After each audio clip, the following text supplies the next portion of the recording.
naman ngayong araw na kami pupunta sa Taytay para mamili ng cellphone. Sinuot ko na nga rin pala dito yung in-unbox ko kagabi. Pasensya na nga pala kung medyo madilim. Maaga ko nga pala to tinik kaya medyo madilim kasi alas 4 pa lang ginising na ako para mag-ayos. Bali ganito nga pala yung mag-iitsura kapag sinuot mo yung cargo pants pati yung hoodie. Yung belt pala na pinakita ko sa inyo is hindi nyo pala dapat itatali yung kasi ganyan talaga yung design. Buti nga kumasya sa akin tong cargo pants na to kasi fit na fit lang siya sa akin. Akala ko magiging maliit to. Nung sinubukan ko na nga tanggalin yung jacket ko kasi white hoodie yung susuotin ko, may naisip ako. May nakikita kasi ako na gumagala at pumuporma ng nakataas yung isang braso. Katulad nito, napansin ko bumagay din yung top ko dun sa hoodie pati sa cargo pants. Ka-outfit check ako. Ano ba? Mag-outfit check nga ako eh.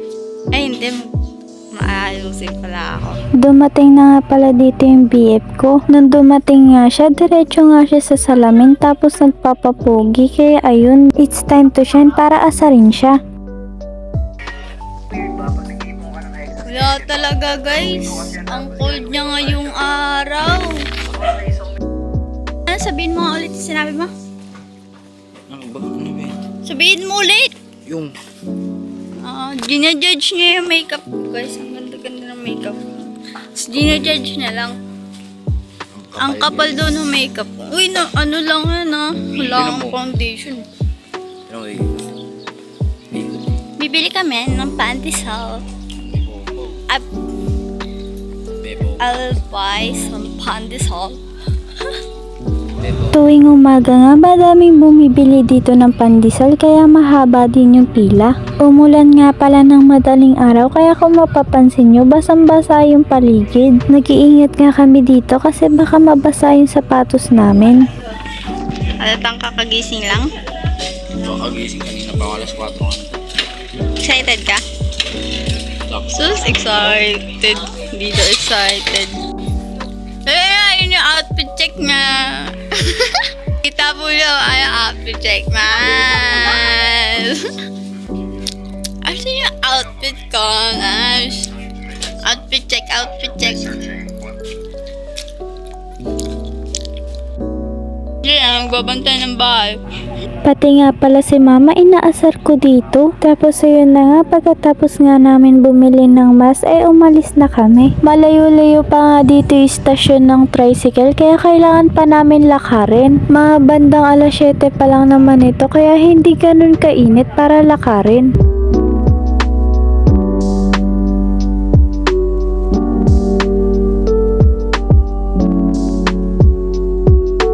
Sa tuwing sasakay talaga ako ng tricycle, laging problema ko yung bangs ko. Yung tipong mahigit kalahating oras mo inayos yung buhok mo tapos masisira lang pagkasakay mo sa tricycle, diba? Sa susunod, bibili na talaga ako ng hairspray para hindi na ako namumroblema sa buhok ko. Medyo malayo-layo nga pala yung istasyon ng pagsasakyan namin kaya kailangan namin mag-tricycle. Maaga pa nga lang ay parang nararamdaman ko na yung init. Medyo pinagpapawisan na nga ako kahit umulang kaninang umaga.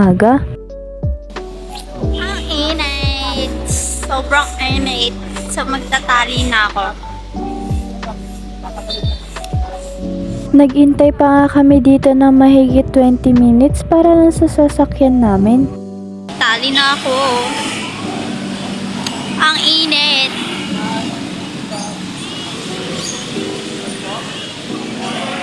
Ay, yun dati kong school na pinapasukan. Elementary ako. Muntik na nga kami lumipat dun sa kabilang istasyon. Paano ba naman kasi nawala ng pag-asa kasi akala namin matatagalan pa namamadali nga kami kasi baka gabihin kami sa pag-uwi. Pero ayun, nung paalis na kami, biglang sumigaw si kuya. Sabi niya nandito na daw yung sasakyan namin. First time ko nga lang pala makakasakay sa gantong minibus. Hindi ko nga alam kung minibus yung tawag dito. Paano ba naman kasi itsura niya parang bus tapos yung sa loob parang LRT naman. Nakalimutan Nakalimutan ko nga palang uminom ng Bonamin. Paano ba naman kasi mahihiluhin ako pagdating sa van or bus, ganun. Nung binubuksan ko na nga yung tubig dito, hala si ante, nagpa-gentleman. Gantong mga part ako nahihirapan kapag sasakay kami or magkukumute, yung amoy talaga ng van or bus, hindi ko kaya. Dito nga sa part na to, malayo-layo na yung nalakbay namin, kaya tignan mo yung buho ko, be, sabog na sabog na. Ang malala pa dyan, mali pa kami ng sinakyan, kaya bumalik kami ulit sa Alabang. Ang pagkakatanda kasi namin, Zapote yung sasakyan namin, pero hindi pala. Kaya ayun, bumalik kami galing sa Zapote hanggang Alabang. I-search nyo lang kung gusto nyo makita kung gaano kalayo. Habang pabiyahe na nga kami papuntang Taytay, nagkaroon pa ng gulo dito. Tawa nga ako dyan ng tawa kasi parehas kaming tulog ng BF ko, tas nagulat kami sa kalabog.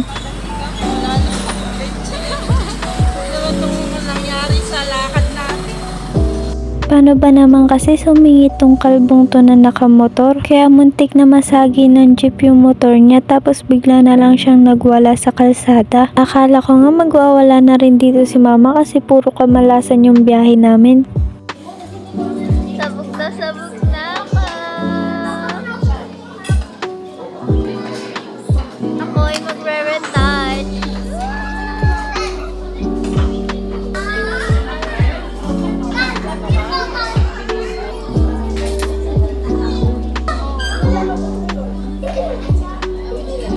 Hindi ka maliligaw. Kasi ano eh, ano-ano yung oras namin. Sakto. Okay, papa, ako lang nag-ano eh. Ako lang yung lugar. Hello? Kapit, tawag ka ulit. Sabi mo sa mama mo, pili mo.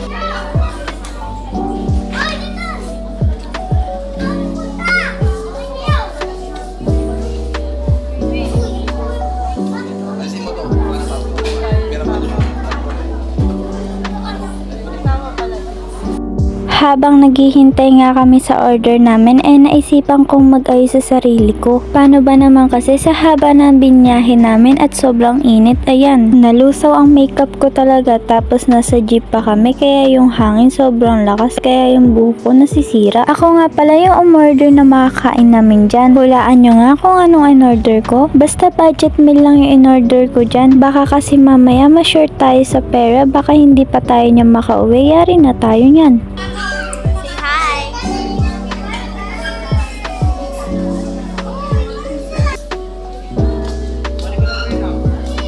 Eto nga pala yung in-order ko, bali tig 75 lang yan yung mix and match. Bali kaming dalawa naka-coke float kami, tapos si mama naman french fries yung pinili niya kasi ayaw niya daw mag-coke float. Umangal pa nga ako dyan kay mama kasi hindi niya pinaalala sa akin na umorder pa ako ng extra rice. Nagtitake kasi ako ng vitamins kaya lagi akong gutom na gutom. Sinabi ko pa nga kay mama na kukulangin tong in-order ko. I mean, para sa akin, kulang. Habang kumakain nga kami, panay chismisan lang kami dyan. Mabilis nga namin naubos yung pagkain namin dyan. Halos wala pang kalahating oras, tapos na kami. Alam nyo ba, nung unang kain ko nitong burger steak na to, nagustuhan ko kagad, kaya ngayon favorite ko na siya.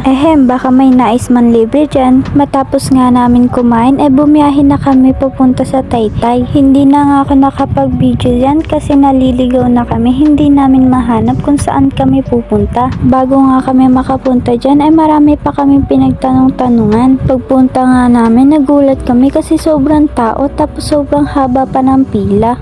Mabilis lang naman yung pila, kaya ayan, nakapasok kagad kami. Makikita nyo nga sa video na sobrang daming tao dito at dinadayo talaga. Madaming ang iba't ibang brand ng cellphone dito at mga mumurahin din. Meron din sila ditong mga watch at iba pa. Lumabas na nga ako dyan kasi sobrang dami ng tao sa loob. Ako pa naman, kapag sobrang daming tao na nakapaligid sa akin, mabilis ako mahilo. Pagkatapos nga namin bumili doon, pumunta naman kaming SM para bumili ng sarili kong cellphone. Kung nagtataka ka kung bakit hindi pa kami doon bumili ng isa pang cellphone, dahil kasi mga old version na kasi yung mga cellphone na nandoon. Pagpunta nga namin dito, nagtaka kami bakit dalawa yung SM magkaharapan. Ano? Ulit. Ha? Ulit. Papunta ka pa lang, pabalik na ako, tol. Yung ganon. Yan, nice. Matapos nga magbayad ni mama dun sa tricycle, agad na kami pumasok sa loob. Nagtawanan nga kami dyan kasi si mama dumaan siya sa male entrance tapos ako sa female. Nagtaka rin nga dyan yung kasama ko. Saan ka lang lagi pumupunta ka SM? Saan SM ka lang? Bacoor, nakapunta na ako. Sorry po. Oh, pero lagi kang nasaan? SM Dash. Ako. SM Dasma! Ma, ano masasabi mo, ma? Ikaw? Wala din. OA nyo naman? Sobrang laki nga ng SM na to kaya hindi na namin nilibot. Doon na nga lang rin namin na-realize na magkadugtong yung SM dito tapos doon sa kabila. Ang ganda nga dito kasi parang galaxy yung atake. May nakita nga rin ako dito yung parang estatwa na gumagalaw. Pagtawid mo nga ng tulay, doon mo na rin makikita yung bilihan ng mga cellphone. Pinapili nga ako dyan kung anong kulay ng cellphone, kung gold or black, pero mas pinili ko yung black. Sabi nga ni kuya dyan yung black ay napaka-common na daw kaya yung gold daw yung piliin ko. Pero Norway kasi favorite shade ko is black. May nakita nga ulit ako ditong human statue kaso naawa ako sa kanya kasi walang nagpapapicture sa kanya at walang pumapansin. Hindi na nga kami nakapag-video dyan nung pauwi na kami. Paano ba naman kasi nagkaligaw-ligaw kami. Inabot na nga kami dyan ng gabi ng pag-uwi namin kaya hindi na rin ako nakapag-update. 9 na yata kami nakauwi. Hi guys! So ngayong araw is umaga na. And kasi hindi kasi ako nakapag-vlog kagabi kasi sa sobrang pagod na. Kaya nung pag-uwi namin hindi ko na kayo na-update kasi nakatulog na ako sa sobrang pagod. Cavite to Pasig. Ay, Cavite to Taytay. Cavite to Taytay kaya sobrang layo niya. And grabe hindi namin masyadong inaya kasi walang hinto-hinto siya, dire-diretso siya pagpunta doon hanggang pabalik, tapos commute lang. Kaya i-recommend sa inyo is yung meron kayong kotse, tama, para hindi na kayo less hassle kasi kapag may kotse na kayo. So ngayon kakagising ko lang and ang oras na ngayon is 12:20 na ng tanghali, tama.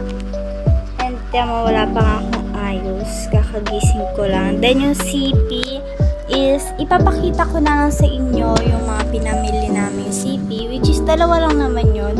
Yung isa yung sa akin, tapos yung isa kay Papa. So papakita ko na lang sa inyo mamaya.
Ibablog ko pa yon. I mean, ibibidyohan ko pa yon para sa ipopost ko sa TikTok. I-follow nyo na yung bago ko TikTok account. Dalawa kasi yung TikTok account ko. Yung Kagome, tsaka yung isa. Yung isa ilalagay ko na lang sa description box yung isa ko pang TikTok. Yung isa kasi pang lang siya, pang content lang siya ng mga laro. Tapos yung isa naman gusto ko din na mag-TikTok doon na mag-unpack, ganun, magpa-package, ganun.